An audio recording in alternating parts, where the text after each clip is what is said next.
Whether you call it Kveik, Kvik, or Kvike, there's no denying that this unique Norwegian yeast has had a remarkable impact on the brewing scene, and Imperial Yeast's A43 Loki is one of the best versions out there. With the ability to produce a clean beer when fermented as warm as 104 degrees Fahrenheit or 40 degrees Celsius, you heard that right, while also performing well at more standard ale temperatures, Imperial Yeast A43 Loki is as versatile as it gets, meaning you have zero excuses for failing to brew throughout the year. Learn more about A43 Loki at imperialyeast.com and grab a pouch for your next batch to see what all the fuss is about.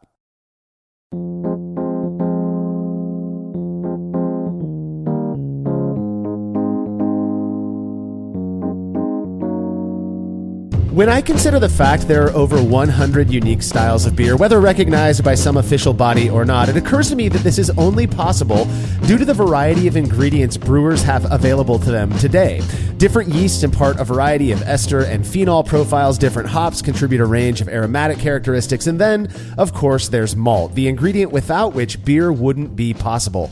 Thanks to human ingenuity, brewers have easy access to numerous types of malted grain, a classic being Vienna Malt. This is the Brewlosophy Podcast. I'm your host, Marshall Schott, and today I'm joined by contributor Will Lovell to not only dig into the history of Vienna Malt, Munich Malt, and Pilsner Malt, but chat about a method for emulating Vienna Malt by blending Munich and Pilsner malts. Yes, as someone that loves all things amber lager, obviously Vienna Malt and Munich Malt are some of those malts that I really gravitate towards in a lot of my beer recipes. So I'm super excited to dive into this topic. If malt is the bass player of the so-called beer band, then by all means, let's keep that rhythm going. Totally. When I started buying ingredients in bulk over a decade ago, I always kept 4 base grains on hand: pale malt, Pilsner Malt, Munich Malt, and of course, Vienna Malt. While I did my best to keep track of my inventory, there were definitely times where I'd plan a batch only to realize on brew day that I was out of a specific malt, so I'd do my best to replace it with something that would contribute a similar flavor, which was often a blend of other malts. The idea of blending malts to match or perhaps closely resemble another malt is absolutely fascinating to me, and I look forward to chatting about it with you today, as well as an experiment you performed on the topic, Will.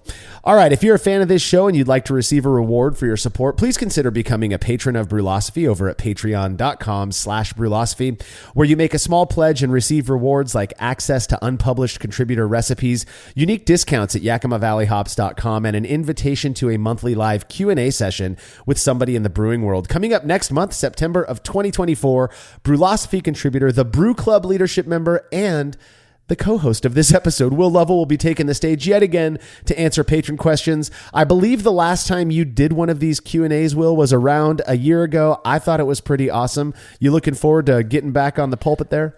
Bring some funky questions. They don't have to be beer. Bring barbecue. Bring whatever you want. Let's get interesting.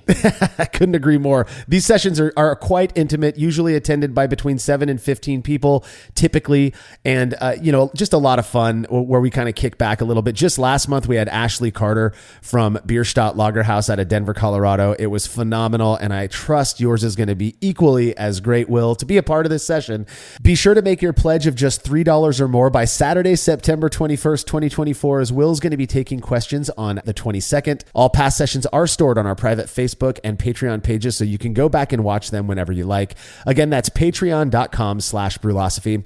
Another really easy way to support us is by using the links found at brewlosophy.com/support when you're shopping online. Your experience doesn't change at all, and we get a small kickback for the referral.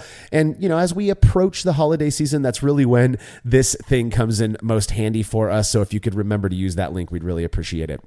Feedback is brought to you by Clawhammer Supply, who offer brewers various options for high-quality, reasonably priced stainless brewing rigs in various voltages and sizes. I've used their 120-volt system for 5-gallon batches, as well as their 240-volt 10-gallon setup, and both are awesome. Clawhammer Supply really puts the effort into ensuring their systems do exactly as they are intended to do in as efficient a way as possible.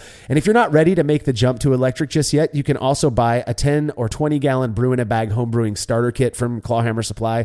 Whatever it is you're looking for, do yourself a favor and visit clawhammersupply.com. We're confident you're going to love their stuff just as much as we do. Listener Jerry Green wrote in with some feedback after listening to the episode where we focused on dealing with hangovers, Will. So Jerry said, "Hey guys, I found the conversation about pre-drinking meals interesting. I always get a foot long from Subway before I go to local homebrew club meetings. Meat, veggies, and bread. I'm less inclined to drink too much if I have a full meal like that. It feels like all that food soaks up the alcohol and I feel fine the next morning." What say you, Will? So what's funny is my wife and I, when we go on date nights, we like to go to like concerts, and there's a place down the street called John T. Floor's Country Store, which is kind of like a local famous kind of spot to go see a show. And so we were about to feed the kids and get the sitter all set up. My wife's like, was like, should we just like get a salad from this place? I'm like, salad? Are you crazy? We're about to go to a concert. Like, you're going to get like 2 drinks in and feel woozy. Like, we got to eat like a real, like kind of greasy, sandwichy, like burger kind of thing versus like a salad. And so I 100% agree. If you get some of those carbs in there up front, get some bread, it fills you up a little bit too, but also feels like you get some absorption in there. Maybe it slows down how fast it hits your system. We do know alcohol metabolizes differently when you're in a fasted state. So I'm all for eating a nice big greasy something if I'm going to go out and have a night of drinking. Yeah, as someone who has no shame acknowledging my obsession for sandwiches, and I really genuinely have a wild obsession with like sub sandwiches.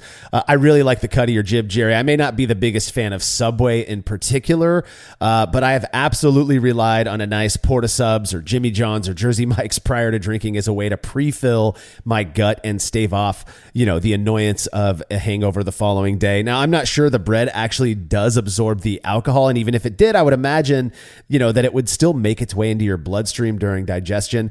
But I do see the value in kind of filling your stomach up a little bit so that alcohol is not in there alone, or that you're just not overly drinking to make yourself feel full. Regardless, a solid sub before drinking is a winner in my book. So thank you so much for hitting us up, Jerry. If you have show feedback, you could send it to feedback@brulosophy.com or drop us a note on social media. Please, if you haven't already, go check out our kick-ass YouTube channel, The Brulosophy Show. Host Martin Keene has put so much time and effort into this project, and he's got some really cool stuff in store for future episodes that we're confident everyone listening to this podcast will absolutely love. You can find it by going to youtube.com/@TheBrulosophy Show or simply searching YouTube for Brulosophy. Make sure to subscribe so you're notified when new episodes drop. Alrighty, when we're back from this break, our focus will be on Vienna Malt and the potential of blending Munich and Pilsner malts to mimic it.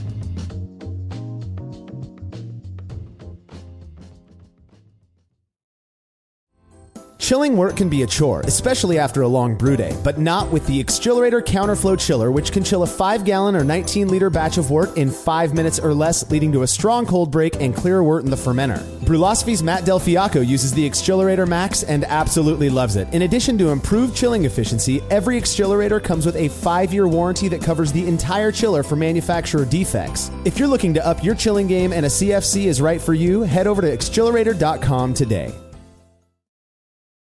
There's no denying that stainless steel is the best material for brewing equipment, and Delta Brewing Systems offers some of the lowest prices on high-quality stainless gear, like the Firm Tank, which in addition to holding 8 gallons or 30 liters of wort, comes with a domed lid to even further reduce the chances of a messy blow-off. Plus, it can hold up to 4 psi of pressure for closed transfers. Delta Brewing Systems also has their own line of brew kettles, as well as one of the lowest-priced all-in-one electric brewing systems out there, and their prices are shockingly low. If you're in the market for legit stainless gear that won't break the bank, do yourself a favor and head over to deltabrewingsystems.com today. The following is a high five moment from highfivecasino.com. Welcome to Burger Yippee. Would you like a hot apple pie today? Yes, yeah, I won! Woohoo! So that's a yes on the apple pie? I just went big time playing High Five Casino on my phone. Real cash prizes, free daily rewards, over 1,200 games. Yeah! So yes or no on the apple pie? Whoa! I won again! I'll take that as a yes. Drive around. Have you had your high five moment today? Only at highfivecasino.com. High Five Casino is a social casino. No purchase necessary. Void where prohibited. Play responsibly. Conditions apply. See website for details. High Five Casino. The mighty and resilient Merrimack River, carving through the communities of our great region. My name is Linda Lorden, proud president of Merrimack County Savings Bank. And like the river that serves as our namesake, we're a constant yet ever-changing presence. Because to us, it's bigger than banking. It's about powering communities and putting people first. It's about knowing where you came from and where you're going. That's Merrimack style. Visit us at themerrimack.com.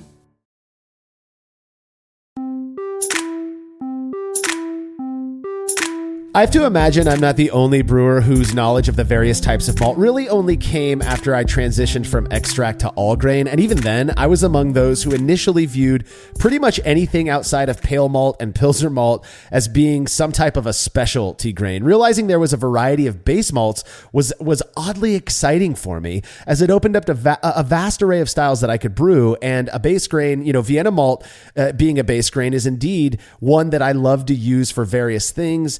And same thing goes for Munich malt, pale malt, and Pilsner malts. I like to blend those in various, ratios to achieve my end goal. All right. Now, it's impossible to talk about these malts, Vienna, Munich, and Pilsner malts, without first touching on the history of malting in general. So why don't we start there first? So prior to the early 19th century, all grains were malted using heat from fire. And so as a Rauch beer nerd, this is really, really fun for me to think about. If you read the Smoked Beers book by like Ray Daniel and Jeffrey Larson, they go into all the different fuels that they would use. And apparently straw was a really common one because it didn't give off too much of an acrid flavor at some point in time. But they would use wood, charcoal. Our Scottish friends would use bog peat. And, really, this is kind of cool for me to think about as a Rauch beer nerd, but from a modern perspective, it was really difficult to control how the end product was going to be. It's kind of hard to control how consistent fires are going to be. And so you'd wind up with lots of inconsistent color, kernels would have some scorching, and then, of course, everything's going to have a smoky flavored to it, and that could be a good or a bad thing depending on what smoky flavor was imparted into your beer.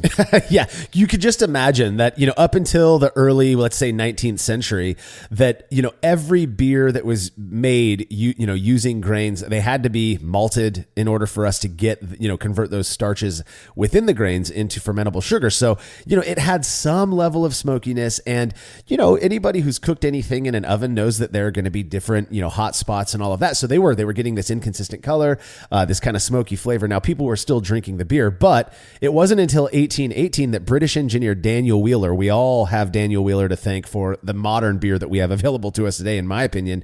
He patented his drum kiln, which, in addition to reducing the grain's exposure to smoke, made controlling the heat much easier and ultimately allowed for much paler malts than were available prior to this invention. Now, I looked into what exactly was so special about this drum kiln, and I thought, 1818, I don't think they were able to plug it into the wall. And so what I read, and maybe I'm wrong on this, but what I read was that the heat was blown through a series of, long pipes where the smoke would basically, it wouldn't make its way all the way to the grain. We'll put it that way. So, but the heat was still going over there, and you were able to, proceed with the malting process without getting that smoky flavor. And then because it wasn't in direct contact with the fire or so close to the fire, you could still kiln these grains, but not make them darker. And so because of that, we have Daniel Wheeler to thank for these paler malts that we all love, and I think brew with primarily, as base malts for most beers now. It's safe to say the invention of the drum kiln changed the face of brewing as we know it. You just look at how popular pale colored beers are today. So I thank you, Daniel Wheeler. Now, specifically Vienna malt, all of the three malts we're going to talk about here coming up in this segment, Vienna malt, Munich malt, and Pilsner malt, have kind of similar stories that I think are really interesting. The two most curious to me, though, are Vienna malt and Munich malt. So why don't we talk a little bit about the history of Vienna malt? So in the 1840s, a tragic fire broke out at the Vienna brewery run by a dude named Anton Dreher. And what's sad about it is, a fire burned down his brewery, but it rendered his malt kilns unusable. So he had to learn about pale malts being made in England with this newfound drum kiln, and he got to come up through experimentation, his own malting techniques, which eventually came into the invention of Vienna lager.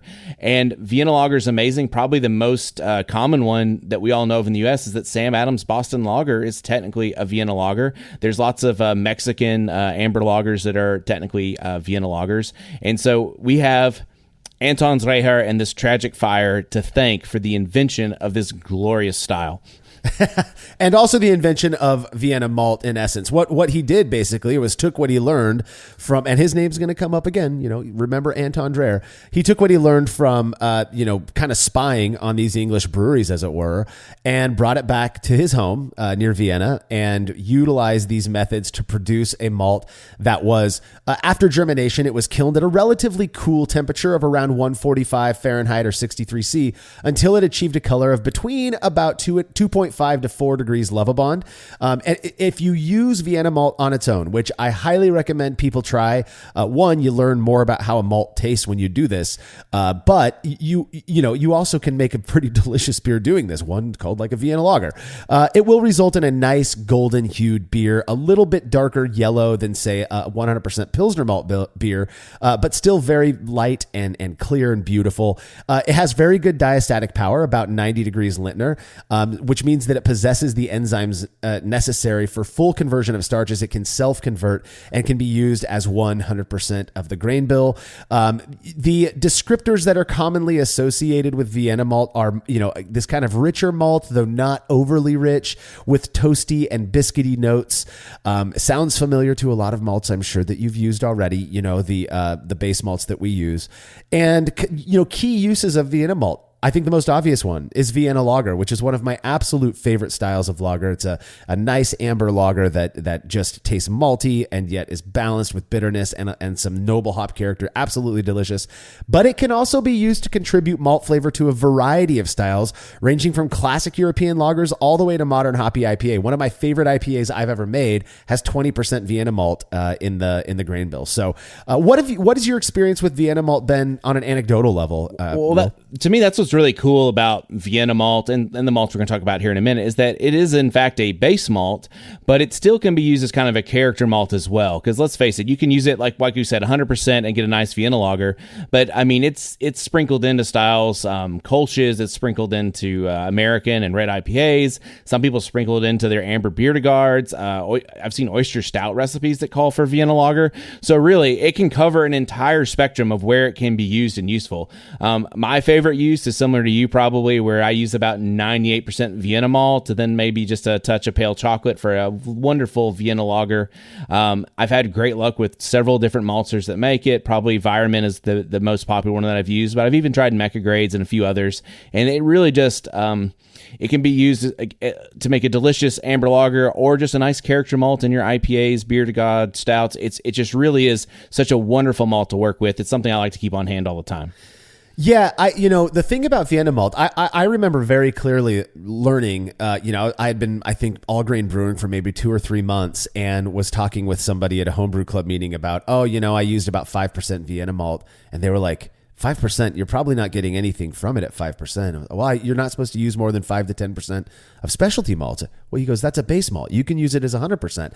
And going home and immediately making a 100% Vienna malt and Tettnang, it was more of a blonde ale back then. But man, did it blow me away how good that malt is. And being able to use it in that capacity, people really ought to give it a go if they like more characteristic, malt character in their beers, whatever style it is you're making. Now, Munich malt has kind of a similar history, and I find it very, very interesting. In fact, if you think about the story of Vienna malt and the time when it was invented by Anton Dreher, and then you compare it to Munich malt, you start to realize some fun stuff. One of which is that Anton and Gabriel Sedlmayr, who was from Munich, Munich's Spaten Brewery, in fact, he had inherited it from his father. They had previously struck up a friendship and traveled to England together, which is where both of them learned about Wheeler's new drum kiln and how the English were, the British folks were making this pale malt that they could use in lagers that didn't taste smoky and weren't dark. So they actually did this trip together, and then they came home, went to their respective breweries in their respective, countries and cities. And, while Anton Dreher was working on what would ultimately become Vienna malt, Gabriel began working on what became Munich malt. And that eventually led to the development of the beer style known as Märzen. And if for those who have ever been to Oktoberfest or who have, are interested in it, Märzen used to be kind of the traditional beer served at Oktoberfest. Now it's been replaced by Fest beer, which is a bit higher in alcohol and even more pale. Märzen has a nice orange color, absolutely beautiful beer, one of my favorites as well. Now, compared to Vienna malt, Munich malt is kilned a little bit warmer and longer before the temperature is raised even higher to achieve the desired color of between 5 and 8 8 degrees Lovabond. So a decent amount darker than Vienna Malt. And you'll see that if you brew 2 batches side by side, we've done that. Perhaps we'll talk about it in the future. The Munich Malt batch is going to be darker. And on its own, like I said, it's going to result in kind of a reddish orange colored beer. This is just a little bit of a side note. There are darker Munich malts out there. I think Weiermann refers to it as like Munich 2.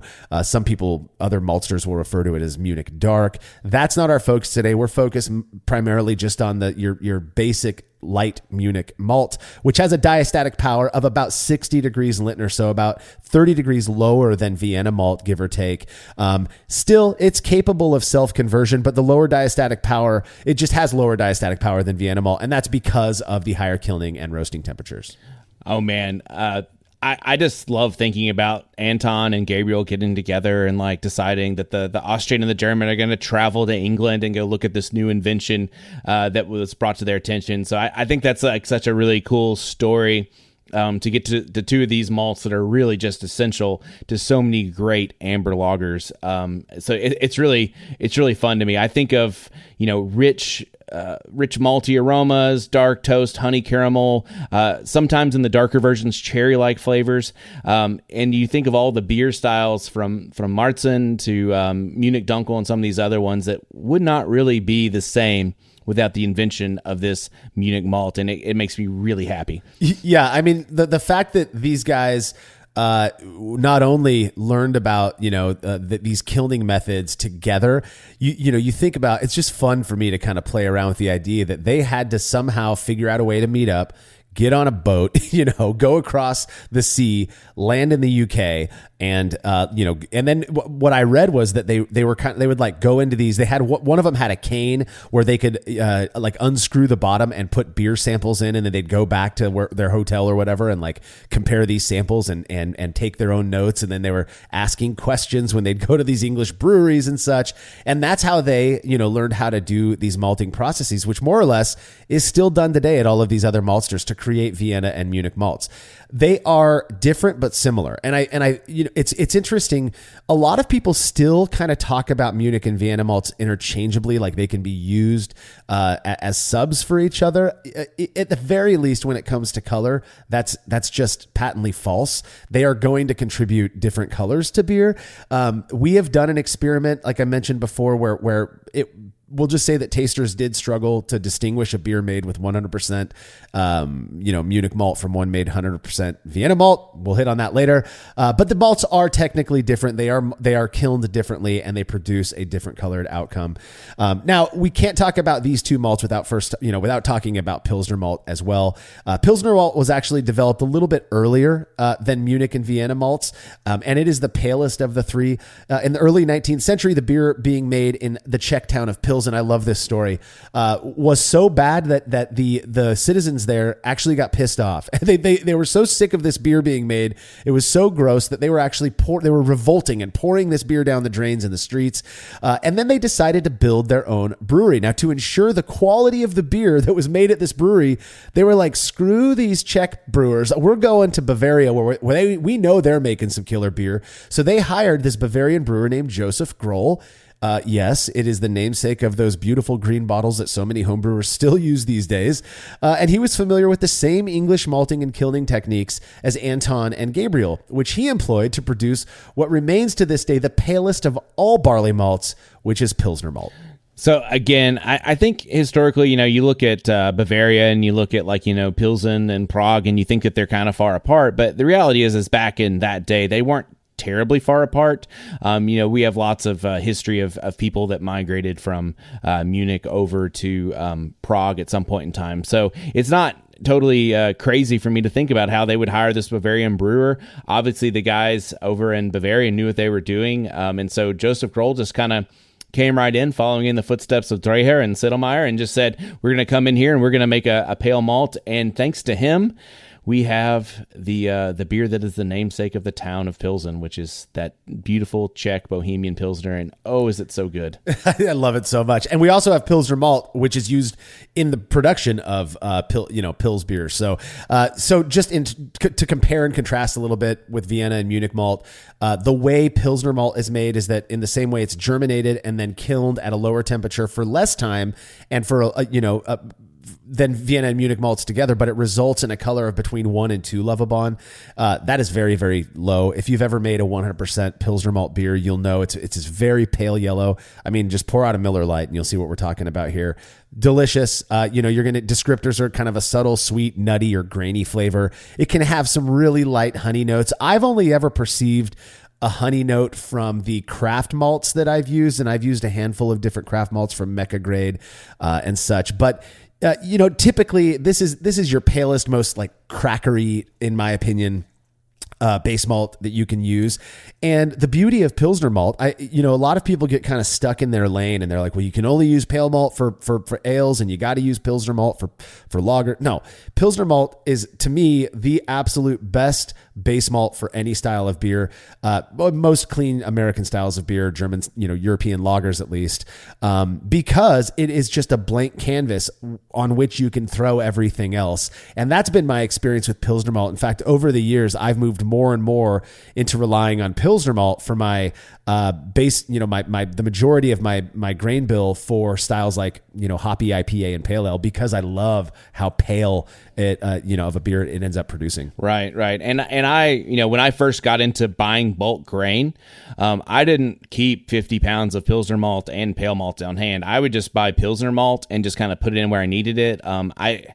There is a difference, yes, but is the difference in your beer going to be so great? So if you're trying to like kind of simplify what you're keeping in giant Vittles vaults around, definitely like I lean more towards trying to get that Pilsner malt, because if I wanted to be able to make a lager and then I could come over, and if I wanted to make an IPA, I could still use Pilsner malt as the base and then add whatever character malts I wanted to add, plus just hopping the crud out of it. So to me, I feel like it's one of these great malts just to have on hand all the time, and I tend to go through more of it than pale malt, even just because of the way I brew. Right. Yeah. And the thing about Pilsner malt is, like I mentioned before, it's kilned the lowest. So it's the lightest colored one, which is, going to be somewhat correlated with its diastatic power. It's got more diastatic power than both Vienna and Munich malts, meaning it's fully capable of self-conversion. It can be used at 100% of the grain bill, which is, I think widely understood and known. It's an absolutely wonderful malt. And again, use it in anything you want. Now, the thought of blending Munich and Pilsner malts to emulate Vienna, I think, for me at least, and I think a lot of people who buy their malt in bulk and don't keep great track of their inventory have experienced, wanting to use, Vienna malt and then realizing you don't have any. And so, well, if I blend these two that are, one's lighter, one's a little bit darker, but if I blend them to the same color, perhaps it'll also impart the same flavor characteristics. That's kind of how my brain, thought about it. And when you think about how similar Munich and Vienna malts really are in terms of their production, it kind of makes sense on that just base level, that blending, Munich with Pilsner malt could be a decent way to kind of mimic Vienna malt. Again, I mentioned it earlier. A lot of people talk about Vienna and Munich malts as being similar enough to basically be interchangeable anyways. But the biggest issue for me is that color, differential. And so if we're able to kind of bring that color down by the use of a little bit of Pilsner malt, then maybe it would work. Yeah, so I don't know that again, because of color and some other things, like I don't know that I consider them to be entirely interchangeable, but I don't know about you, but I've heard rumors through the years that, there are some big maltsters out there that instead of creating a Vienna malt, actually just blend Munich and Pilsner malt. And, and I think that, when I did, we're going to talk about this in a minute. If you do a 50-50 blend of Pilsner and Munich malt versus like Vienna malt, you can get within, like my calculator, within 1 SRM of them being the same, like an 11 versus a 12 SRM. So to me, like, it seems like a pretty solid strategy if you're trying to get that color and then potentially similar flavor as you would with just getting Vienna malt. Yeah, I'll tell you what, when a few years ago, I reached out to 3 different maltsters. 2 of them were craft maltsters. The other one was a fairly big name. I'm not going to name any names. And I asked about this claim that the bigger maltster, which is the one that I reached out to, was just blending Munich and Pilsner malts, which I don't have a problem with. If you like the outcome, then who cares? I was told by both of the craft maltsters that they've never done that. They both rely on kind of a classic or traditional method for making their Vienna malt, and their Vienna malts are very consistent in color and quality, all of that. Both of them said that they had heard the same rumor, but they've never had it confirmed. And I never received a response back from the big maltster that I emailed. So I don't know. It would make sense to me. I've definitely had Vienna malt from this, bigger corporate maltster. And it does have some color variation between the kernels, if you look at it, which I've never seen in like Mecca Great Estate Malts Venora.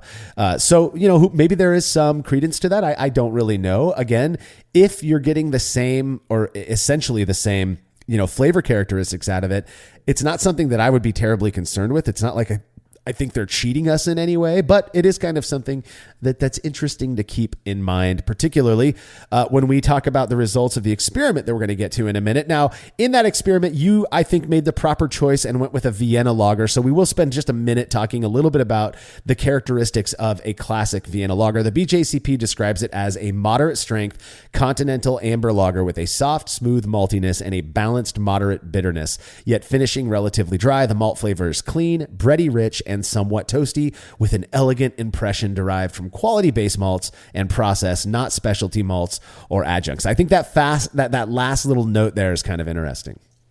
Right, and let's face it, like I usually a go-to Vienna lager is just going to be 100% Vienna malt. I know you and I tend to do one where it's 98% Vienna malt with maybe just a touch of pale chocolate there at the end. But again, really good Vienna lager. I guess some of the more versions that we consider to be like Mexican amber may have some kind of corn as an adjunct or something like that. But overall, such a great style, such an easy drinker, and something that, if I got to have 10 gallons of around, this is not really a problem. No. And yeah, I don't know if we spent much time talking about it, but the Vienna lager is kind of the main beer of influence in Mexico because of the, migration of Viennese people to Mexico, 100 years ago or so. And they introduced that style in Mexico. And now we've got things like Modelo Negra and, these other kind of darker versions of Vienna lager that are absolutely delicious. I still enjoy drinking them these days. In fact, I had a nice big frozen glass of Negra Modelo yesterday when I took my family out to Mexican food. So I absolutely love Vienna malt, whether using it as 30% of the grain bill for a pale ale or 100% for a Vienna lager. I just enjoy the maltiness that I get from it.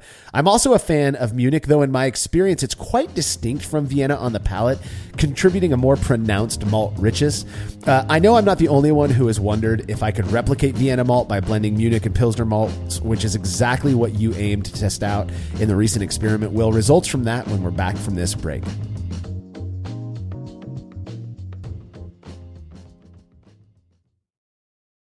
After a long brew day, the last thing I want to do is waste more time chilling wort. I've tried so many different options, and ultimately I settled on the super efficient immersion chillers made by Jaded Brewing. With the King Cobra and Hydra, I'm able to chill my entire batch of wort from boiling to just a few degrees above groundwater temperature in as little as 6 minutes. If an immersion chiller is right for your brewery, then do yourself a favor and check out all of the rad options Jaded Brewing has to offer at jadedbrewing.com, and be sure to let them know Brewlosophy sent you. As every brewer knows, the best beer requires the best hops, which Yakima Valley Hops provides fresh from the source to brewers around the world, carrying everything from classics like Cascade to modern favorites like Galaxy and Mosaic, as well as other ingredients and gear. Yakima Valley Hops has it all. And don't forget to check out their new podcast, The Late Edition, where the YVH crew goes into depth on our favorite plant with industry experts. Head over to YakimaValleyHops.com now to see all they have to offer, and subscribe to The Late Edition wherever it is you listen to podcasts. The following is a high five moment from highfivecasino.com. Welcome to Burger Yippee. Would you like a hot apple pie today? Yes, yeah, I won! Woohoo! So that's a yes on the apple pie? I just went big time playing High Five Casino on my phone. Real cash prizes, free daily rewards, over 1,200 games. Yeah! So yes or no on the apple pie? Whoa! I won again! I'll take that as a yes. Drive around. Have you had your high five moment today? Only at highfivecasino.com. High Five Casino is a social casino. No purchase necessary. Void where prohibited. Play responsibly. Conditions apply. See website for details. High Five Casino.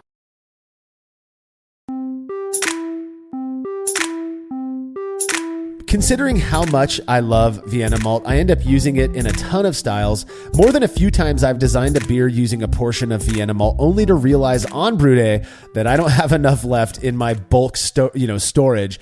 In cases like this, could I get away with blending Munich and Pilsner malts to mimic Vienna Malt? You put this to the test, Will. Yes, I did.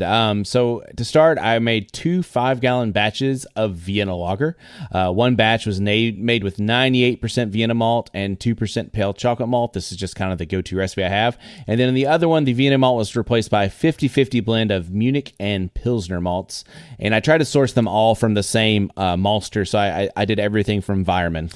Yeah, that's, I think, an ideal setup. Now, the 50-50 blend, it just so happened to work out beautifully that way, that produced a predicted similar color, a final beer color. So blending 50% Munich malt with 50% Pilsner malt, you get a surprisingly close resemblance in your brewing calculator to the color of using all Vienna malt. So I thought that was pretty kind of interesting.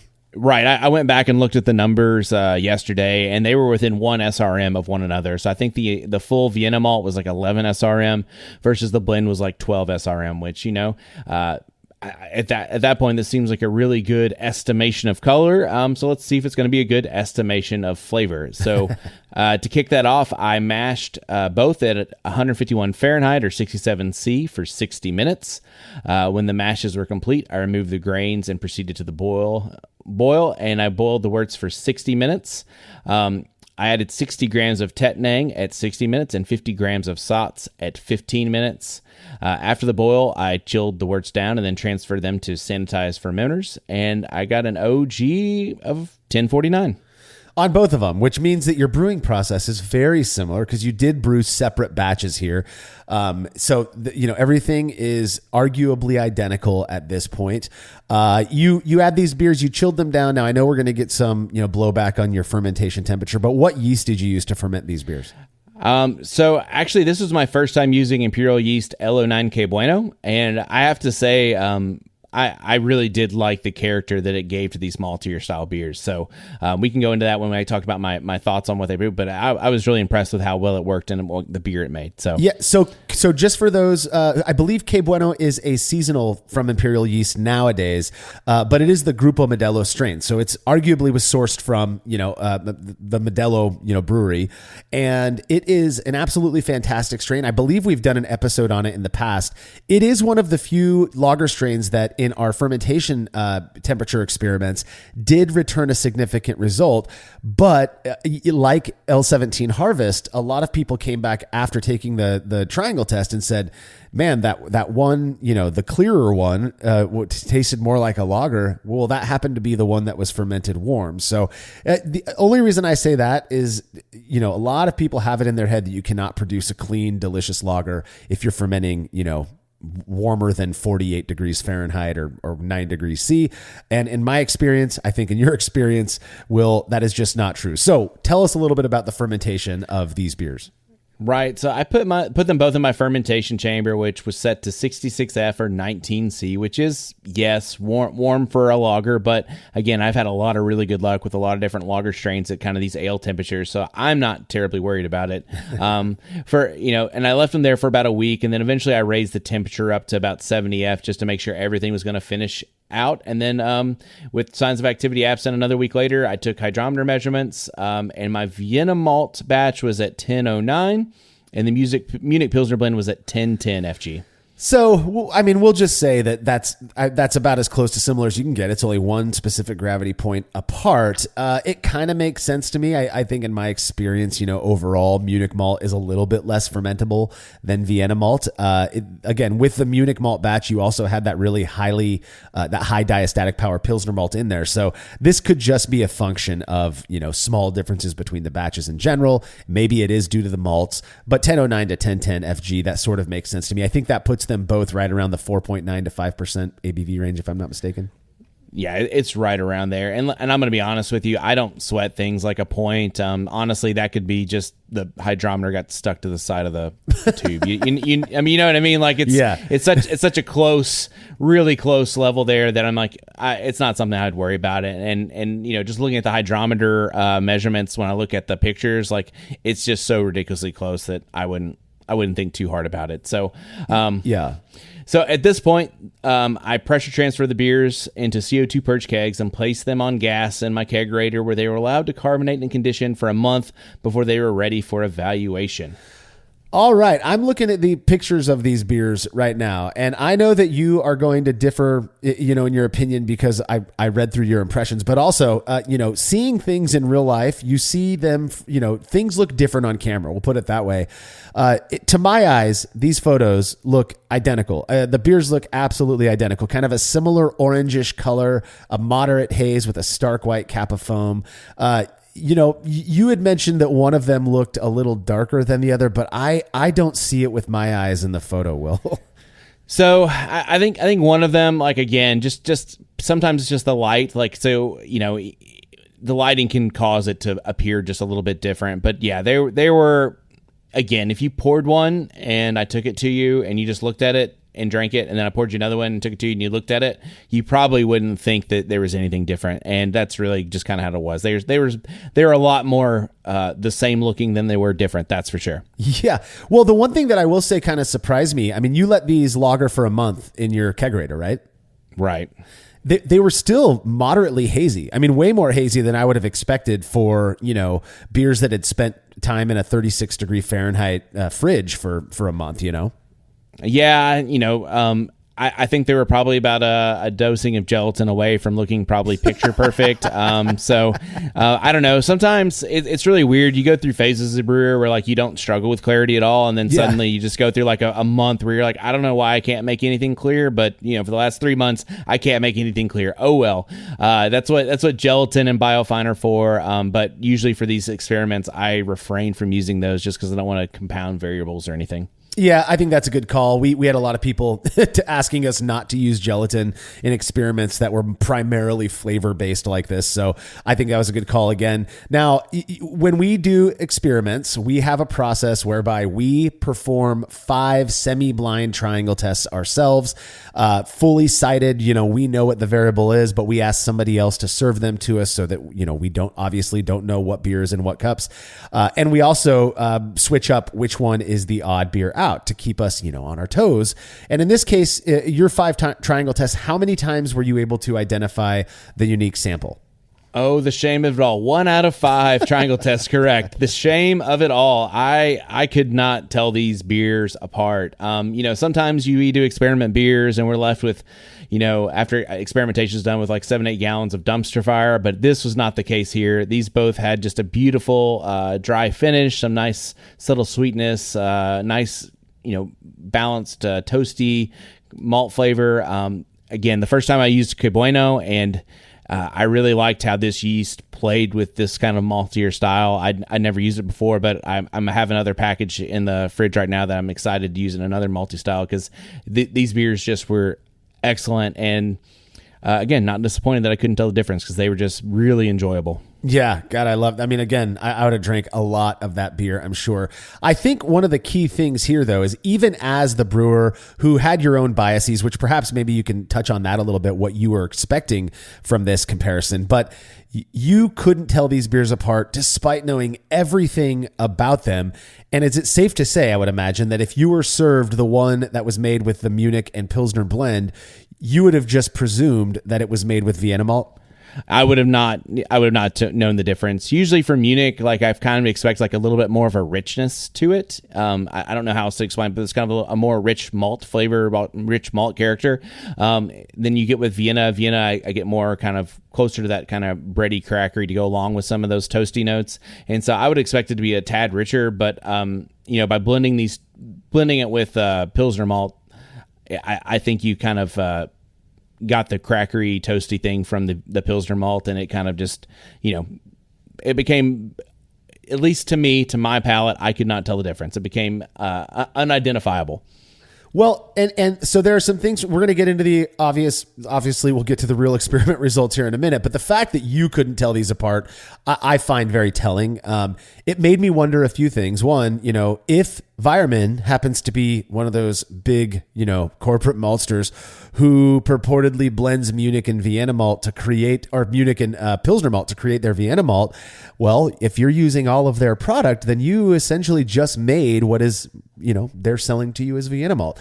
So maybe that is the case. But then again, it also makes perfect sense to me that by blending these to, a darker and a paler malt, you kind of come to the point of this middle ground malt, which is Vienna malt.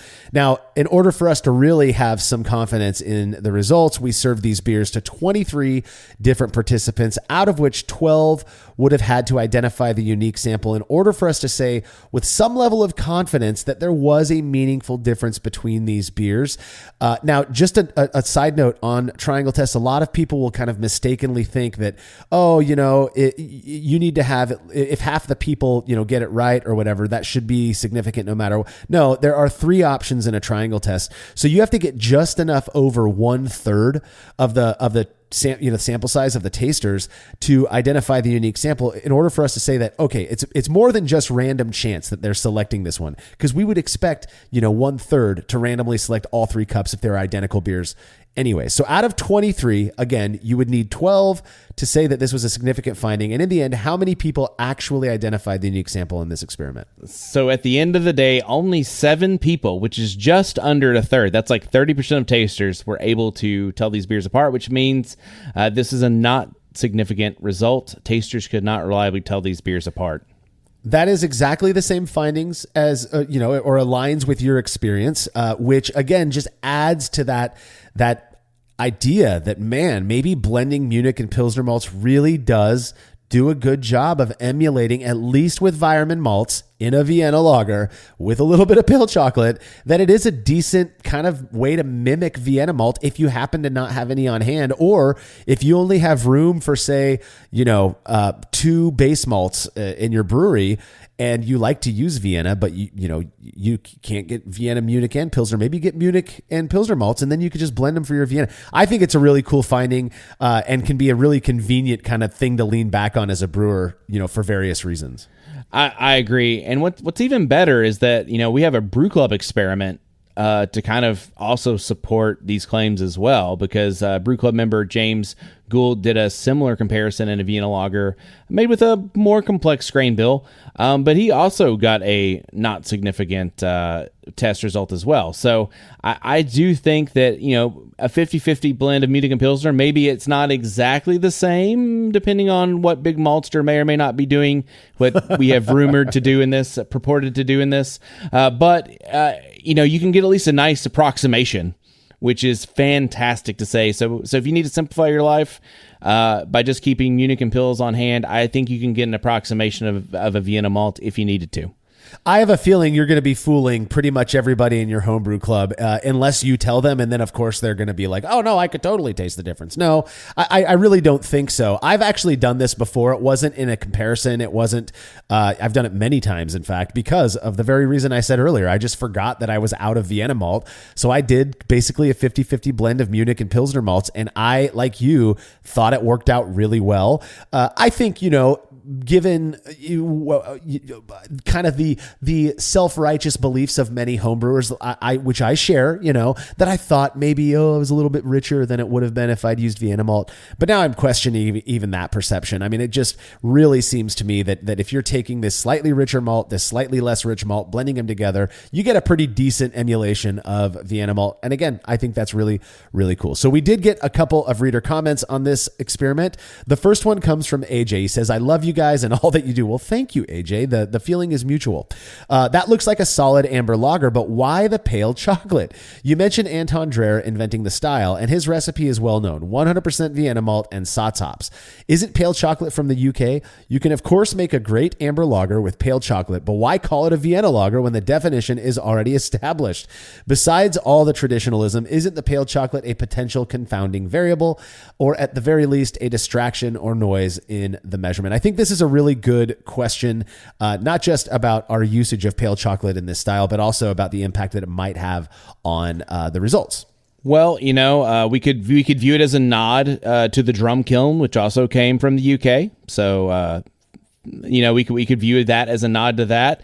We could also view it as just, I've made this recipe quite a bit, and I'm the one that's going to have 10 gallons of it around, and this just makes a really solid beer. And so, yes, I do agree that pale chocolate, probably not the most traditional Vienna lager ingredient, but at 2%, how confounding can it really be? Yeah, not only at 2%, but it was the same exact amount used in both batches. So that is technically a constant, or between the batches.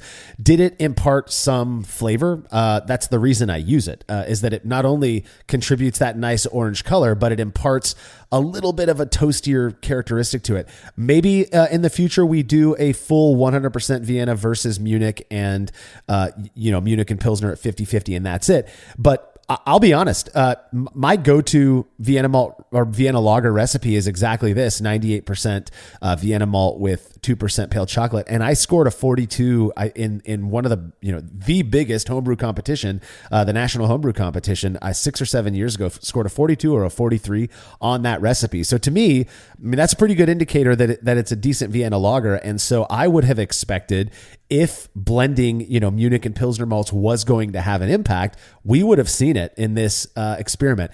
Again, I do think that it's worthwhile in the future to maybe look at it without the pale chocolate, and those beers are going to turn out great as well. I'm confident. But for this one, I would have expected there to be a difference there. Right. I don't think 2% is confounding that much. And I do like the little nod to the drum kiln coming from the UK as well. That's just a little added benefit. Yeah, I will say, if you've never made a Vienna lager with just that little whisper of pale chocolate, and you're looking for something that just has a nice dry toastiness without, contributing a rich roasted character or more sweetness, give it a go. It works phenomenally well. Final reader comment comes from a guy named Adam, who said another way to check this experiment is to choose some Vienna and the 50-50 blend to see how they compare. I'm really curious what your thoughts are on this idea of getting a learning about malts by chewing the dry kernels. So, fun story. I used to work at a homebrew shop, and one of the fun things that you got to do working in a homebrew shop is you go around to all the grain bins, and you could put a little bit in your mouth and kind of go through, and a lot of them taste just a little bit different. And while, chewing on grain and tasting it can give you kind of an approximation in your head of what it's going to taste like. I mean, obviously roasted malts are going to taste a little bit more burnt than, a Pilsner malt will, and Pilsner malts taste nice and sweet comparatively.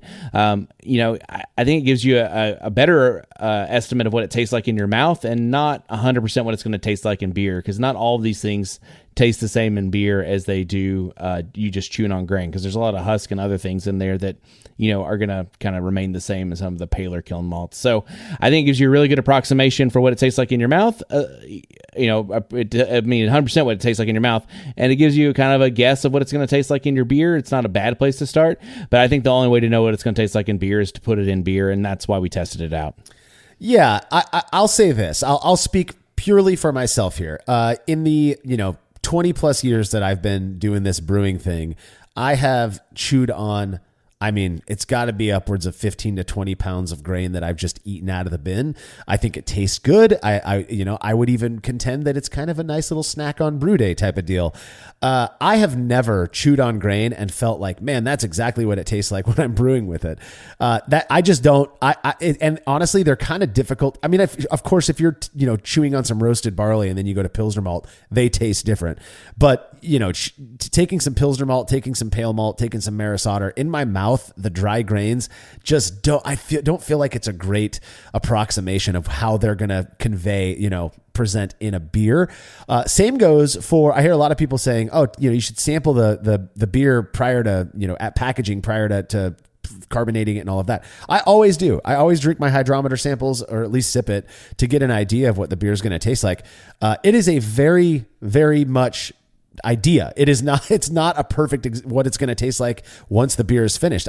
To me, fermented beer that's yet to be carbonated and conditioned tastes way different than the final product. But that could just be me. I don't know. Maybe that my palate sucks or whatever. But I do agree, Adam, that if you were to taste them side by side, maybe you'd pick up some differences. But I think those differences would be more noticeable in the finished beer. And so, because we like beer more than we like chewing on grains, we did the experiment, which I feel like it was a good one because it showed us that blending Munich and Pilsner malts can be a decent, mimicry of a Vienna malt. So that does bring us to the end of this episode. Will, do you have any final words on blending Munich and Pilsner malts to emulate Vienna malt?